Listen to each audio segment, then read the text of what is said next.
तो सुहासनी हैदर साहिबा, आपसे मैं शुरू करूंगी।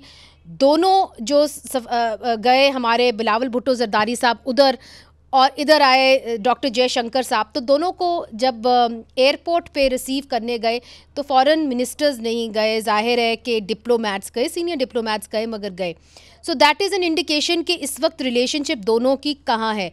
मगर क्या आप समझती हैं कि ये इस इजलास के बाद थोड़ी राह हमवार होगी, ज़मीन नरम होगी कि सफारती ताल्लुकात फिर से बहाल हो जाए? Muneeze, thank you and sorry, माफ़ी चाहते हैं कि हम यहाँ आपके स्टूडियो में नहीं आ पाए, लेकिन आपको जैसे पता है इस्लामाबाद में सिक्योरिटी इतनी टाइट है, रोड ब्लॉक्स इतने लगे हुए हैं।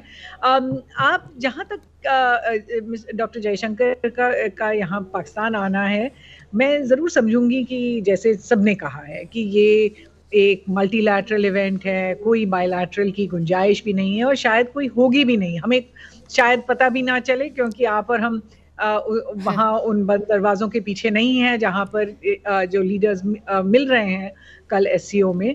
वैसे आज वजीर आजम ने हाथ मिलाया है डॉक्टर जयशंकर से, जरूर मिलाया। आपको याद होगा कि पिछले साल गोवा के अंदर हम इसी के ऊपर डिबेट करते रहे कि बिलावल भुट्टो जरदारी साहब हाथ ना मिला सके डॉक्टर जयशंकर का या प्राइम मिनिस्टर नरेंद्र मोदी का। बिल्कुल बिल्कुल, और हमने वहाँ पर देखा था कि जब डिनर हुई थी और जब ऑफिशियल कैमराज नहीं थे वहाँ पे, तब एक हैंडशेक ज़रूर हुई थी, लेकिन अगले सुबह जब ऑफिशियल सेरेमनीज हुई थी तब शायद उन्होंने हैंडशेक ना करके नमस्ते किया था सारे लीडर्स के साथ।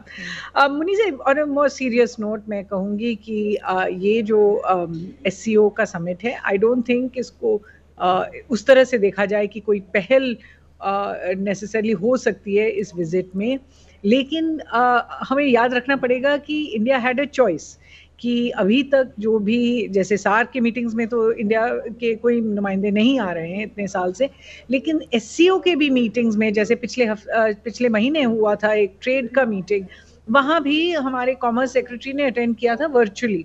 तो ये भी एक चॉइस था कि डॉक्टर जयशंकर ना आते इस्लामाबाद, लेकिन बिकॉज ही हैज़ कम, मैं कहूँगी ये एक पॉजिटिव स्टेप है। दूसरी बात ये कि सॉरी, कत्ता कलामी माफ, बिलावल भुट्टो जरदारी साहब भी तो गोवा गए थे, शायद क्विट प्रो बिल्कुल बिल्कुल क्विट प्रो को भी हो सकता है, बट मैं कह रही हूँ कि चॉइस था और दोनों ने चॉइस को अपनाया और दोनों ने ट्रैवल किया है। क्या इसकी वजह से कोई पहल होगी, नरमाहट आएगी, हमें इस विजिट के बाद देखना पड़ेगा, क्योंकि आपको याद होगा कि गोवा के विजिट पे जब विजिट खत्म हुआ तो शायद ताल्लुकात और भी खराब हो गए थे। That's true. That's true. तो I wouldn't put too much, but इतना मैं जरूर कहूंगी कि यहाँ एक पहल हो सकती है from the point of view कि दोनों तरफ से लीडर्स मिल रहे हैं और दोनों लीडर्स एक्सचेंज कर सकते हैं अपनी व्यूज। शायद आज कुछ ना खुले, लेकिन 1 महीने बाद, 2 महीने बाद हम फिर भी देख सकते हैं कि कुछ आसार है। राइट। एजाज चौधरी साहब, चूँकि हम तो सहाफ़ी हैं तो हम तो ट्रैक 2 का कभी हिस्सा नहीं बनते, मगर जो आपके जैसे जो सीनियर डिप्लोमैट्स रह चुके हैं वो ट्रैक 2 का हिस्सा बनते हैं। मुझे ये बताइए कि आपको लगता है कि इससे राह हमवार हो सकती है, सफारती ताल्लुकात बहाल हो सकते हैं? और जो सुहासनी हैदर साहिबा ने कहा कि हिंदुस्तान अगर चाहता तो फिर external affairs minister doctor Jaishankar को ना भेजता, they didn't have to come. मेरा ख्याल है मैं उनकी इस बात से इत्तेफाक करता हूँ कि उनका आना भी अच्छा है, क्योंकि तलखी इतनी बढ़ गई हुई है, कुछ तो थोड़ी सी उसके अंदर कमी होनी चाहिए। दोनों हमसायों को साथ तो रहना है, पड़ोसी मुल्क हैं, इतना अरसा हो गया, बजाय इसके कि हम गलत फहमियाँ ख़त्म करें, बढ़ती चली जा रही हैं। तो इस लिहाज से तो मैं समझता हूँ कि उन्होंने अच्छा किया कि वो आए, और मुलाकात भी मेरा ख्याल में फॉर्मल रस्मी तो हो गई एक लिहाज से कि वो आ रहे हैं उसमें, लेकिन उन्होंने आने से पहले ही कह दिया था कि ये मल्टीलैटरल है, मैं बायलैटरल दौरे पर नहीं हूँ। मगर तो आप एक्सपेक्ट करते हैं कि कोई बायलैटरल हो सकता है, डिस्पाइट हिम सेइंग दिस, कि बायलैटरल नहीं होगा? मैं बहुत ज्यादा तवक्को तो नहीं है, लेकिन सच्ची बात है अगर होगा तो मैं समझूंगा कि अच्छी बात होगी। किसी ने तो कोई ना कोई किसी ना किसी वक्त तो पहल करनी है। आपको याद है कि 2014 में नवाज शरीफ साहब मोदी साहब की इनॉग्रेशन के लिए तशरीफ ले गए थे तो आइस ब्रेक हुई। फिर इसी तरह उफा में उन्होंने एक इनिशिएटिव लिया तो मोदी साहब बाकायदा लाहौर आ गए उसके बाद। तो ये जो इस तरह की जो मीटिंग्स होती हैं एससीओ की या दूसरी, उनके जो हाशिए हैं, उनके जो साइड लाइंस हैं, वो बड़ी अहम होते हैं। तो एक एक बर्फ तो पिघलनी चाहिए। देखिए वैसे तो बहुत सारी चीजें तो चल ही रही हैं, रिलीजियस टूरिज्म भी चल रहा है, कोई मेडिकल टूरिज्म भी चल रहा है, कोई थोड़े बहुत तजारत भी वाया दुबई चल रही है, लेकिन इट्स अबाउट टाइम के ये जो मामलात है ना, इतना ज्यादा कट ऑफ करना, उससे मिसअंडरस्टैंडिंग बढ़ती हैं। अब एक नया महाज खुल रहा है, कहीं पानी का महाज खुल रहा है कि जी इंडस वाटर ट्रीटी को रिवाइज किया जाए। तो ये इनको किसी ना ये तो ये शीशा तोड़ना है, ये बर्फ तोड़नी है जी।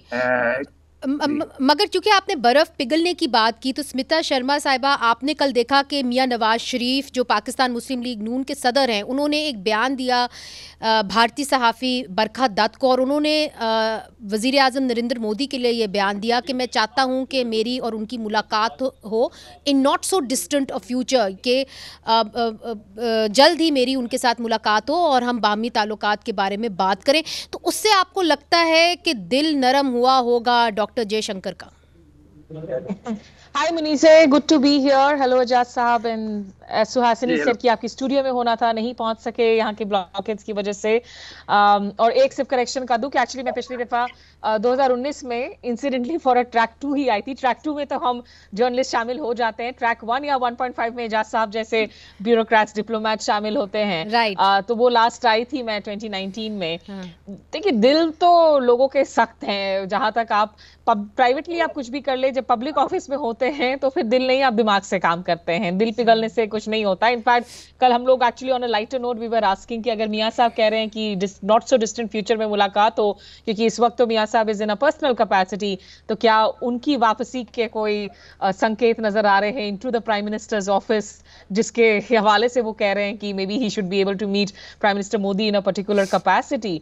बट आई थिंक मुनी से यहाँ पर आई अग्री विद सुहासिनी कि एट द मोमेंट इसे एक मल्टीलैटरल लेंस से हम इसलिए देख रहे हैं क्योंकि देखिए एससीओ हो, ब्रिक्स हो, ये सारे वो रीजनल फोरम्स हैं इस वक्त जिनकी सिग्निफिकेंस इसलिए भी बड़ी है इन अ केओटिक वर्ल्ड, जहां इतने कॉन्फ्लिक्ट्स चल रहे हैं, दो युद्ध चल रहे हैं वेस्ट एशिया से लेकर रशिया यूक्रेन के बीच में, जो एक नॉन वेस्टर्न ऑर्डर एक तरीके से जिसे फॉलो कर रहा है, एक विकल्प दे रहा है, ऑल्टरनेट दे रहा है उन कंट्रीज को जो नेसेसरीली उन फोरम्स का हिस्सा नहीं होना चाह रहे हैं, जहां पर एक यूएस लेड ऑर्डर हो या यूएस लेड ही जो है एजेंडा सेटिंग हो। तो इंडिया उन फोरम्स में एक्टिवली है जहां पर या ग्लोबल साउथ की आवाज के तौर पर वो उभर रहा है या फिर जहां पे वो रिप्रेजेंटेशन कर सके। तो इसलिए मुझे लगता है इंडिया बार बार यही कह रहा है कि ये हम मल्टीलैटरल फ्रेमवर्क से जा रहे हैं। अगर बायलैटरल मीटिंग कोई होती भी है ऑन रिकॉर्ड तो उसे कभी एक्सेप्ट नहीं किया जाएगा, जैसा हम सभी जो स्टोरी को कवर करते हैं इस वक्त हम जानते हैं। राइट। सुहासिनी हैदर साहिबा, देखिए एक तरफ से ये कह रही हैं कि जी ऑन द रिकॉर्ड तो हमें कवर करने नहीं दिया जाएगा, बट बहरहाल बैक चैनल टॉक्स तो होते रहे हैं। बट आप इस वक्त बीजेपी हुकूमत को रीड कैसे कर रही हैं? अगर मैं रीड करूं पाकिस्तान की हुकूमत को तो मैं कह सकती हूं कि वो चाहते हैं कि रिजम्पशन ऑफ डिप्लोमेटिक टाइज हो जाए। हिंदुस्तान की बीजेपी की सरकार क्या चाहती है? नहीं, मुझे लगता है कि कोई भी सरकार हो, बीजेपी की और कोई भी हो, वो चाहेंगे कि जहाँ तक पॉसिबल हो सबके साथ अच्छे ताल्लुक हो। और हमने देखा है कि प्राइम मिनिस्टर मोदी ने अपने तरफ से काफ़ी पहल की हैं। 2014 में की थी, फिर 2015 में जब लाहौर आए थे उन्होंने पहल भी की है पाकिस्तान के साथ। लेकिन पिछले कुछ सालों में आई थिंक 2019 के बाद पर्टिकुलरली ये रिलेशंस बद से बदतर होते जा रहे हैं। एंड ऐसा कोई मतलब इंसेंटिव नहीं है दोनों तरफ में। And I think India incentive के हवाले से मैं एक सवाल सॉरी आपसे करना चाहूँगी, वो ये है कि काफ़ी अरसा हो गया कोई बड़ा अटैक नहीं हुआ हिंदुस्तान की धरती के ऊपर। तो चूंकि आपने बात की कि जी टेररिज्म के ऊपर काबू होना चाहिए, तो अभी तक तो कोई बड़ा अटैक नहीं हुआ। Isn't that enough incentive to resume diplomatic ties? See, I would say कि the fear now amongst especially current politicians India में होगा कि अगर पहल करें और फिर टेरर अटैक शुरू हो जाए तो फिर उसके लिए वो उनके लिए एक लायबिलिटी पड़ जाएगी। इतना ज़रूर मैं कह सकती हूँ मुनीज़े कि जो भी हो, हम 2019 के लेवल्स पे अगर हम रिलेशनशिप को फिर से देख सकें तो वो भी बड़ी बात होगी। आफ्टर ऑल 2019 में दोनों तरफ के हाई कमिश्नर्स मौजूद थे। 2019 में ट्रेड फिर भी चल रहा था, इनफैक्ट बढ़ रहा था डिस्पाइट कि रिलेशंस अच्छे नहीं थे। 2019 में समझौता एक्सप्रेस चल रहा था, बस चल रही थी।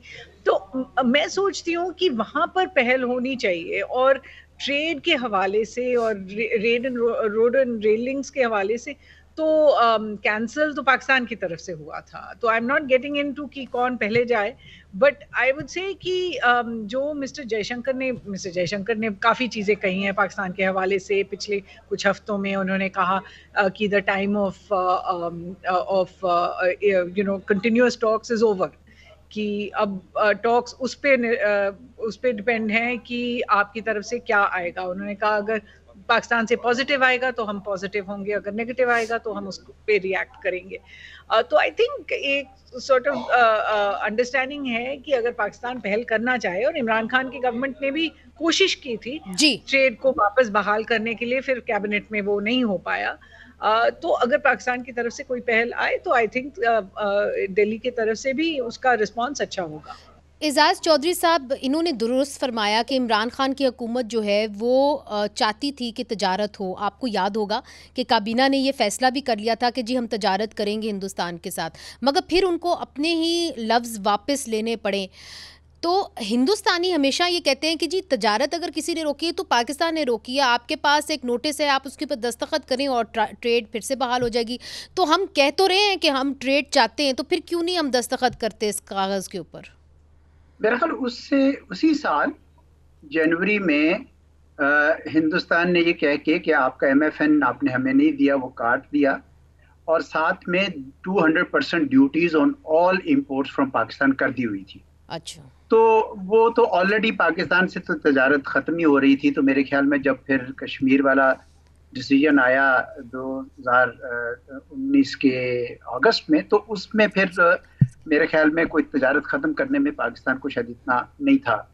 बहरहाल मेरा ये ख्याल है कि मैं भी कुछ ट्रैक 2 में बैठता हूँ और वहाँ यही सुनता हूँ कि भाई पाकिस्तान से इंसेंटिव आए, और पाकिस्तानी कह रहे होते हैं कि इंडिया से इंसेंटिव आए, कि इंडिया ने 2016 से बाइकआउट कर रखा है। दूसरी ये है कि कंडीशन की बात है कि इंडिया कहता है कि जब तक दहशतगर्दी यानी जैसे वो आतंकवाद कहते हैं वो ख़त्म नहीं होती तो हम बात करने का फ़ायदा कोई नहीं। और पाकिस्तानी कहते हैं कि जी कश्मीर का मसला जो है आप बिगाड़ते चले जा रहे हैं।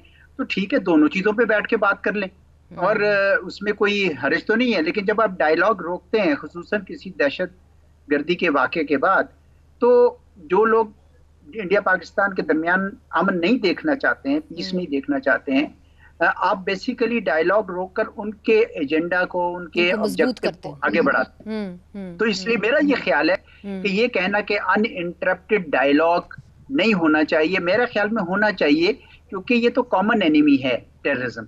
तो इस वजह से दोनों को मिलकर काम करना चाहिए। फिर ये भी बात है कि अब पाकिस्तान में ये भी तासुर उभर रहा है कि पाकिस्तान के अंदर जो टेररिज्म चल रहा है उनमें से कुछ हिस्सा हिंदुस्तान की तरफ से भी है। कुछ स्टेट ऑपरेटिव्स ने किलिंग्स किए हैं, हमारे अनाउंस किया था इस जनवरी में कि 20 के करीब 2023 में हुए हैं। कुछ लोग ये भी कहते हैं कि BLA जो कर रहा है इस वक्त पाकिस्तान चाइना के कॉरिडोर को ख़त्म करने के लिए, उसके पीछे भी कुछ बैरूनी हाथ है, शायद हिंदुस्तान का भी हाथ है।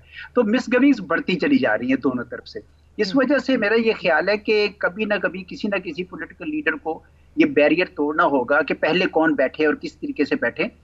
दोनों मुल्क जो हैं वो बहरहाल हमसाए हैं, कई ऐसे मामला हैं जिनके ऊपर आप बहरहाल बातचीत शुरू कर सकते हैं। मगर एजाज साहब, आपने एक पॉइंट बड़ा अहम रेज किया। आपने कहा कि जी एक एक्यूजेशन भी जाती है कि कोई टारगेट किलिंग्स जो हुई, जो लाहौर के अंदर भी हुई, कहा जाता है कि वो हिंदुस्तान ने कैरी आउट की थी। अब देखिए कनाडा ने तो बड़ा एक सख्त स्टांस लिया है, हाउ कम कि पाकिस्तान ने इसके ऊपर सख्त स्टांस नहीं लिया? आप तो फॉर्मर फॉरेन सेक्रेटरी रह चुके हैं, इसकी क्या वजह है?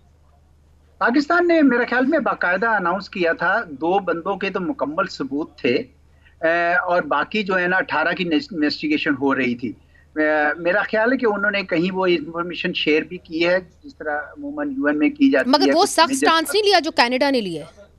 हाँ, उस तरह का नहीं लिया क्योंकि ऑलरेडी हो चुका हुआ है ना। कनाडा ने तो रिटर्न किया, हमने तो उससे पहले रिटर्न कर दिए हुए थे। एम्बेसीज बंद कर सकते थे, हाई कमीशन बंद करते थे, वो मेरा ख्याल में शायद मुनासिब ना होता। और सख्ती की गुंजाइश नहीं थी, आप ये कह रहे हैं? हाँ, मेरे ख्याल में पहले ही बहुत सख्ती की हुई थी और अब जरूरी है कि दोनों एक दूसरे के कंसर्न्स को एड्रेस करें। अब टेररिज्म सिर्फ हिंदुस्तान का कंसर्न नहीं रहा, टेररिज्म अब पाकिस्तान का भी बहुत बड़ा कंसर्न बन गया है।